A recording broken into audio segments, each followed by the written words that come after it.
हम लोग पढ़ने जा रहे हैं होल्डिंग एंड सब्सिडरी कंपनी। ध्यान से देखिएगा, ये holding and subsidiary company, holding company क्या होती है इसके बारे में पहले जानने की कोशिश करते हैं। होल्डिंग कंपनी वो कंपनी होती है जब कोई दूसरे कंपनी का 51% या उससे शेयर परचेज ज्यादा कर लेती है, उसको हम लोग होल्डिंग कंपनी कहते हैं। और जो कंपनी बिक जाती है उसको बोलते हैं सब्सिडरी कंपनी। बिक जाना का मतलब जरूरी नहीं कि 100%, 51%, 60%, 70% और कभी कभी 100% भी हो सकता है, लेकिन 51% से ज्यादा जब कोई कंपनी टेक ओवर करती है उसको हम लोग बोलते हैं होल्डिंग कंपनी। जो बिकने वाली है उसको सब्सिडरी कंपनी। यानी होल्डिंग कंपनी सब्सिडरी कंपनी को खरीदने के लिए क्या काम करती है कि सब्सिडरी कंपनी का धीरे धीरे शेयर खरीदते जाती है और एक समय के बाद कैलकुलेट करती है तो पता चलता है कि आधे से ज्यादा शेयर होल्डिंग कंपनी ने ले रखी है। किसका? सब्सिडरी कंपनी का। तो जाकर होल्डिंग कंपनी कहलाती है और जो बिक गई उसको बोलते हैं सब्सिडरी कंपनी। तो आइए हम लोग समझते हैं कि जब कोई कंपनी टेक ओवर करती है तो उसका डेट होता है 1 अप्रैल, 1 जुलाई, 31 मार्च, कोई भी डेट हो सकता है। यहाँ पर हम लोग एक एग्जांपल लिए हैं कि A limited is a holding company और बी लिमिटेड सब्सिडियरी कंपनी। तो ए लिमिटेड ने 1 अप्रैल 2020 से शुरू होने वाले बैलेंस शीट जो 31 मार्च 2021 को क्लोज हुआ, उस बैलेंस शीट के डेट में 1 अक्टूबर को ए लिमिटेड ने 60% शेयर खरीद लिया। किसका? बी लिमिटेड का। जब बी लिमिटेड का शेयर खरीद लिया 60%, तो आइए हम लोग हिसाब करते हैं। ये 1 अक्टूबर जो है वो बहुत ही इंपॉर्टेंट डेट है, यानी डेट ऑफ परचेज। हम लोग कैसे बर्थडे, मैरिज डे मनाते हैं, इस तरीका से यहाँ भी कंपनी का एक्विजिशन डेट है, एक्वायरिंग डेट है। एक कंपनी ने टेक ओवर किया बी लिमिटेड को, वो 1 अक्टूबर था। तो 1 अक्टूबर यानी कंपनी को 6 महीना चलने के बाद, यानी इससे पहले का टाइम प्री कहलाता है। क्या कहलाता है? प्री। और इसके बाद वाला टाइम को कहते हैं पोस्ट। यहाँ प्री पोस्ट का मतलब होता है कि जिस दिन बैलेंस शीट बना है और जिस दिन एक्वायरिंग डेट, कुछ भी हो सकता है डेट। अगर मान लीजिए कि ये डेट को एक्वायरिंग करता तो 9 मंथ प्री, 3 मंथ पोस्ट। अगर ये डेट को करता तो 3 मंथ प्री, 9 मंथ पोस्ट। यहाँ करता तो पूरा का पूरा पोस्ट। अगर यहाँ एक्वायर करेगा तो पूरा का पूरा प्री। तो प्री पोस्ट बहुत ही इंपॉर्टेंट होता है होल्डिंग कंपनी के क्वेश्चन बनाने के लिए। यहाँ पर 60% जो एक्वायरिंग किया, कौन किया? ए लिमिटेड। किसको किया? बी लिमिटेड को। तो यहाँ पर क्लियर ये करना है कि प्री एक्विजिशन का हमारी कैलकुलेशन में क्या यूज होता है। तो प्री का कैलकुलेशन का यूज हम लोग को होता है calculation of capital reserve, calculation of goodwill. यही दोनों में से कोई कैलकुलेशन करेंगे तो सिर्फ प्री की आवश्यकता पड़ेगी, अन्यथा प्री और पोस्ट की आवश्यकता नहीं है। पोस्ट की आवश्यकता यहाँ है जब consolidated profit and loss account बनाएंगे, कंसोलिडेटेड जनरल रिजर्व निकालेंगे, तो वहां हम लोग के पोस्ट की जरूरत पड़ेगी। अब कैसे पोस्ट का कैलकुलेशन करेंगे वो हम लोग बताएंगे। आइए सबसे पहले हम लोग ये बात की 60% क्या, यानी 60% होल्डिंग कंपनी ने ले लिया तो सब्सिडरी कंपनी के पास बचा कितना? 40%। उसको बोलते हैं माइनॉरिटी इंटरेस्ट। क्या बोलते हैं? Minority interest. यानी मेजॉरिटी ले लिया 60%, जो बच गया उसको माइनॉरिटी बोलेंगे। यानी कभी भी कंपनी के एक्वायरिंग में दिया रहेगा कि 80% खरीद लिया तो 20% क्या मानेंगे हम लोग? माइनॉरिटी मानेंगे, 80% एक्वायरिंग मानेंगे। तो आइए हम लोग कैलकुलेशन करते हैं। Calculation of capital reserve oblique goodwill, यानी हम लोग को नहीं पता है कि क्या निकलने वाला है। गुडविल भी हो सकता है, कैपिटल रिजर्व भी हो सकता है। तो कॉस्ट ऑफ शेयर कैपिटल, जितना में होल्डिंग कंपनी खरीदने जा रही है सब्सिडरी कंपनी को, वो कॉस्ट ऑफ शेयर कैपिटल कहलाता है। और ये आइटम हमेशा होल्डिंग कंपनी के बैलेंस शीट के एसेट साइड में ये दिया रहेगा, हमेशा लिखा रहेगा इतने शेयर खरीदा गया, इतना रुपया में खरीदा गया। तो जो रुपया लिखा रहेगा, जो पैसा लिखा रहेगा जितना में खरीदा, वही पैसा को यहाँ लिख दिया जाएगा।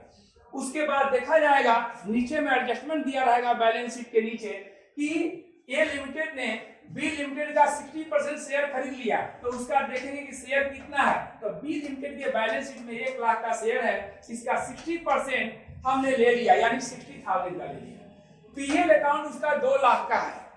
पीएल अकाउंट कितना है? Total 2 lakh during the year, 1 साल का। उसमें 60% निकालेंगे। लेकिन बात कहाँ आता है, 6 महीना प्री या 6 महीना पोस्ट।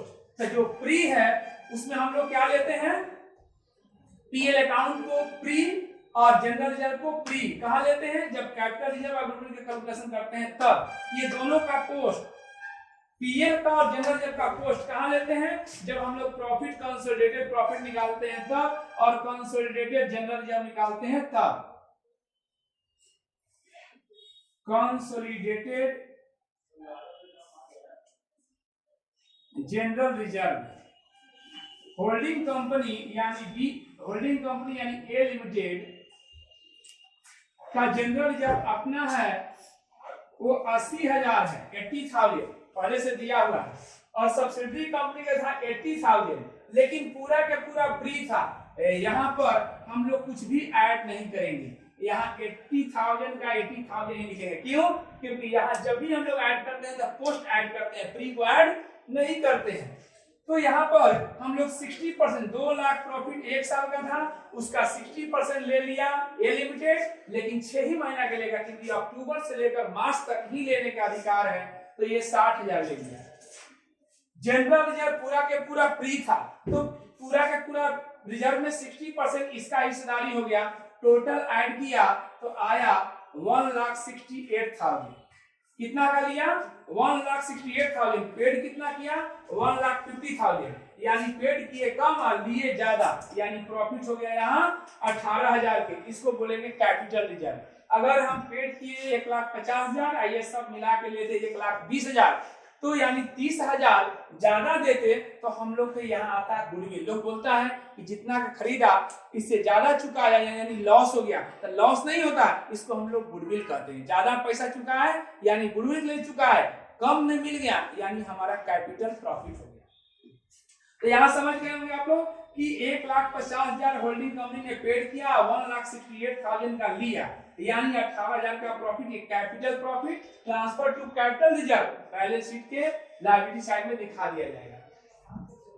यहाँ पर अब हम लोग बनाएंगे कंसोलिडेटेड पीएल अकाउंट। ये कंसोलिडेटेड पीएल क्या होता है, सबसे पहले होल्डिंग कंपनी का प्रॉफिट एंड लॉस अकाउंट दिखा दिया जाएगा और उसमें ऐड किया जाएगा सब्सिडरी कंपनी का प्रॉफिट। वो भी कौन सा प्रॉफिट, तब पोस्ट वाला प्रॉफिट।